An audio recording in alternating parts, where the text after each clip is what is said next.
Q&A 시간 첫 질문. 복근 운동 하지 마세요. 는 저는 세모 정도로 답변을 하고 싶습니다. 복압을 올리지 말라는 의도 같은데요. 실제로 복압을 올리면 안 되는 시기가 있어요. 그래서 병원에서 복근 운동 하지 마세요 하는 그 시기는 과배란, 그러니까 배란 유도하는 시기에는 난포들이 여러 개가 이렇게 커지니까 그 난포가 들어있는 주머니 난소 자체도 전체적으로 이렇게 커져요. 그리고 주변에 혈류가 고이거나 하면은 안 되니까 난소 과자극 증후군이라고 하거든요. 그래서 그럴 때는 혈류 고이거나 하지 않게 복근 운동을 너무 많이 하지 말라고 하고요.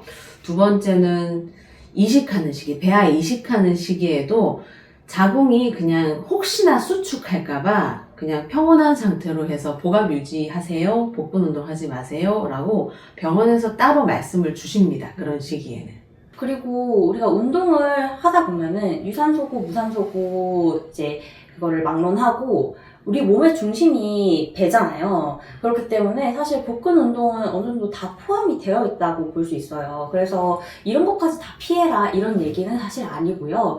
그리고 아까 말씀 주셨던 그런 특정 시기 주의해라 하고 이제 의사 선생님한테 처방을 받는 그런 시기 외에는 임신 준비 중에도 복근 운동을 하시는 게 좋아요. 왜냐하면 복근 운동을 하게 되면은 이제 몸의 코어 강화도 되고 그리고 골반강의 혈류도 원활해지기 때문에 오히려 임신 준비하는 데도 도움이 될 수 있거든요.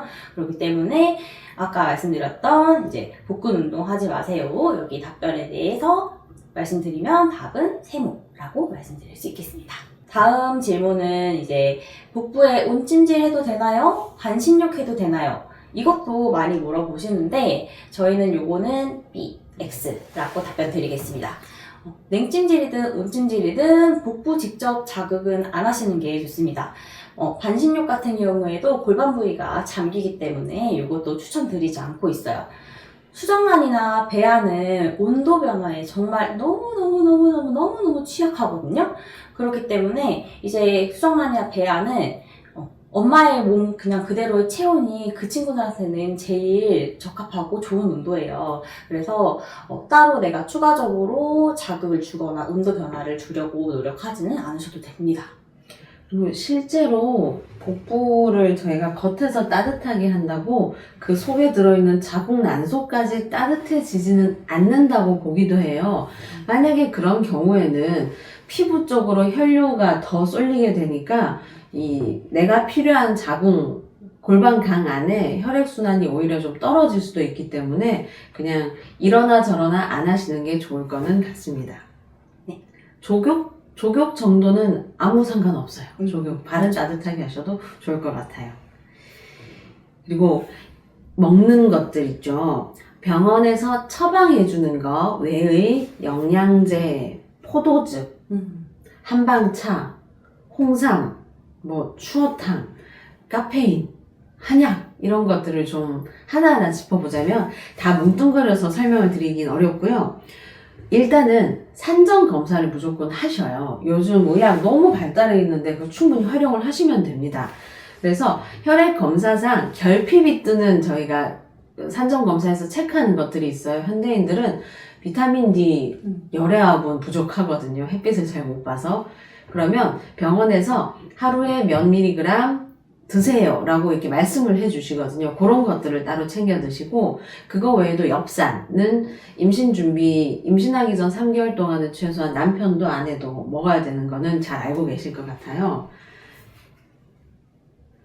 그 혈액 검사상, 그 다음에 제가 방금 말씀드린 엽산 외에는 주변에서 선물 들어오는 것들도 옆집 다둥이만 인플루언서 임신 성공의 신화를 쓴 사람들, 엄마, 아빠, 다른 친척들 말은 그냥 하하하고 넘기시면 좋을 거는 같습니다.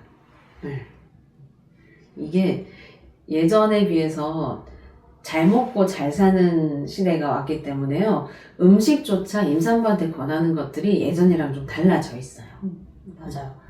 예전에는 이제 기본 3대 영양소인 탄수화물, 단백질, 지방 이 세 가지조차도 제대로 충족하지 못하게 잘 못 먹던 시대였기 때문에 그때는 당연히 영양을 공급해주면 임신에 도움이 됐겠죠. 그렇기 때문에 잘 먹고 이런 음식들을 먹어라 라고 티칭을 했는데요. 그때는 이제 예를 들면 사골국, 추어탕, 뭐 포도즙, 홍삼, 백숙 이런 것들 먹으면 임신에 도움이 된다. 이런 것들이 이제 또 속설로 내려오고 있잖아요. 그런데 지금은 이제 기준이 많이 달라져서 그것들이 좀 장단점이 있어요. 예를 들면 추어탕 같은 경우에는 단백질 함량은 많이 높지만 염분도 같이 높기 때문에 그거는 좀 걱정되는 부분이 있고요. 그리고 포도즙 같은 경우에는 아시다시피 포도가 이제 과일 중에서도 포도당, 과당이랑 함량이 좀 높고 그리고 포도즙이잖아요. 뭐 씹는 것도 없어요. 그냥 꿀떡꿀떡 삼키다 보면은 많은 양을 먹게 되고 그러면 혈당을 또 급격하게 올려서 또 악영향을 미칠 수 있습니다. 그리고 거기다가 백숙, 사골국 이런 것들은 되게 뭐 고단백의 영양이 아주 가득하고 좋을 것 같지만 생각보다는 지방 함량이 높고요. 칼로리도 굉장히 높아요. 그렇기 때문에 이런 음식들은 평소처럼 그냥 가끔 생각날 때 드시는 건 좋지만 뭐 매일 굳이 따로 챙겨 드실 필요는 없습니다. 얘네들은 피할 필요까지는 없는 것들이고 꼭 드시지 마세요 하는 게 홍삼, 흑염소, 건강즙 이런 것들인데요. 우선 홍삼, 삼은 명확하게 체질을 좀 타는 한약재고요. 그러니까 이게 처방이 없이 그냥 사 드시는 거는 그렇게 추천하지 않고요. 건강즙, 흑염소라고 하는 것들은 흑염소 하나만 다리질 않아요. 거기에 일반적으로 보편적으로 들어가는 약재들은 그냥 되게 고영양 보약으로 쓰이는 약재들인데 주로 여성 호르몬이랑 조금 연관이 깊고 영향을 많이 주기 때문에 우리 자궁 상태가 뭐 내막증이 있을 수도 있고 근종이 있을 수도 있고 여러 가지 상태가 있기 때문에 일단은 이 고영양 건강즙 흑염소는 혼자서 찾아서 드시지는 마시라 라고 확실하게 말씀을 좀 드릴 수 있습니다. 그리고 또 커피 요즘에 다들 너무 좋아하시기 때문에 이것도 정말 많이 물어보시고 궁금해 하시는데요. 임산부 카페인 섭취에 대해서는 요즘 추세는 스트레스 받을 바에야 그냥 하루 한 잔 정도는 괜찮다. 먹어도 된다. 이런 것 같아요. 근데 사실 저희 이제 한의사들 입장에서는 하루 한 잔도 사실 권해드리고 싶지는 않아요. 그게 이유가 임신 준비를 포함해서 내막이 얇거나 난소 기능이 약해져 있어서 이제 불안정하신 분들 같은 경우에는 저희가 한약으로도 치료를 굉장히 많이 해드리고 침치료나 이런 이제 한방 치료도 많이 해드리는데 이런 분들이 카페인을 끊었을 때 치료 효과가 호전도가 훨씬 더 높은 경우가 많습니다. 맞습니다. 그리고 아까 말씀드린 홍삼 건강즙 말고 한약은 일단 답변은 yes인데요. 드셔도 되는데 산부인과에서는 티칭 받고 오신 분들 열의 9은 무조건 드시지 마세요 라고 설명을 듣고 오셔요. 산부인과에서는 한약에 어떤 약재가 들어갈지도 모를 뿐더러 한약이라고 표현되는 것들이 아까 말씀드린 홍삼, 흑염소 달인 거, 건강즙 이런 것들을 일반인 분들이 저 한약 먹고 있어요 라고들 많이 표현을 하기 때문에 얘네들이랑 한의사가 처방한 한약이랑 좀 섞여서 혼용이 되는 것 같아요. 한약이란 단어 자체가. 맞아요.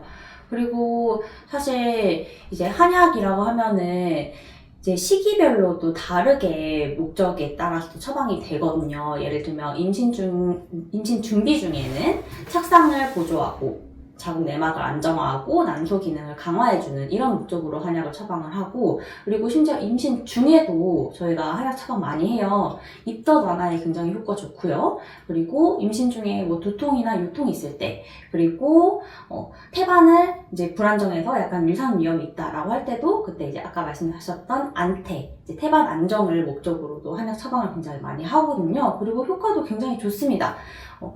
그렇지만 저희가 아까 말씀드렸던 부분하고 이제 일맥상통하는 부분인데 정말 주의하셔야 될 게 한약은 반드시 의료기관인 한의원에서 의료인인 한의사에게 처방받으신 것만 한약이라고 보셔야 됩니다.